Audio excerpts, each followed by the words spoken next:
আসসালামু আলাইকুম, hello viewer, সবাই কেমন আছেন? আজকের এই ভিডিও পর্বে আমি আপনাদের সাথে আলোচনা করব কিভাবে খুব সহজে আপনি চাইলে কিন্তু আপনার হাতে থাকা স্মার্টফোনটি দিয়ে খুব সহজে গ্রামীণ সিমের ইন্টারনেট সেটিং করতে পারেন অথবা ডাটা সেটিং করতে পারেন খুব সহজে। তো চলুন কথা না বলে ভিডিওটা শুরু করা যাক। সবাই স্ক্রিনটাকে লক্ষ্য করুন। তো প্রথমে আমাদের গ্রামীণ ফোনের ইন্টারনেট সেটিং করার জন্য সেটিংসে যেতে হবে। আমি সেটিংসে ক্লিক করলাম। তারপর এখানে দেখতে পাচ্ছি সিম কার্ড অ্যান্ড মোবাইল ডাটা, এখানে একটি টাচ করলাম। তারপরে সিম ওয়ানে ক্লিক করলাম, কারণ আমার সিম হচ্ছে ওয়ান গ্রামীণ, তার জন্য আমি এখানে সিম ওয়ান একটি ক্লিক করলাম।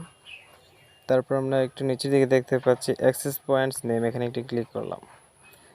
তো এখানে আসার পরে আমরা এখানে একটি টু ডেট মেনু দেখতে পাচ্ছি, ক্লিক করে দিয়ে আমরা এটা রিসেট করে দেব।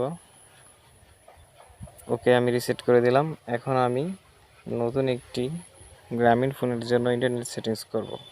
তো আমি এখানে নেমের অপশনে লিখে দিচ্ছি জিপি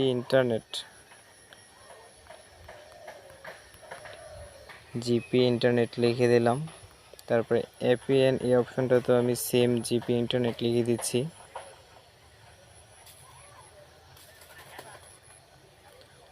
লিখে দিলাম।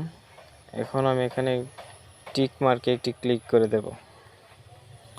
ওকে, হয়ে গেল আমার ইন্টারনেট সেটিং। এই যে নিচের একটি অপশন দেখতে পাচ্ছেন, এই অপশনটা হচ্ছে আমাদের জিপি ইন্টারনেট সেটিংস। তো বন্ধুরা, খুব সহজে কিন্তু আপনারা চাইলে কিন্তু গ্রামীণ সিমের ইন্টারনেট সেটিং এভাবে করতে পারেন খুব সহজে।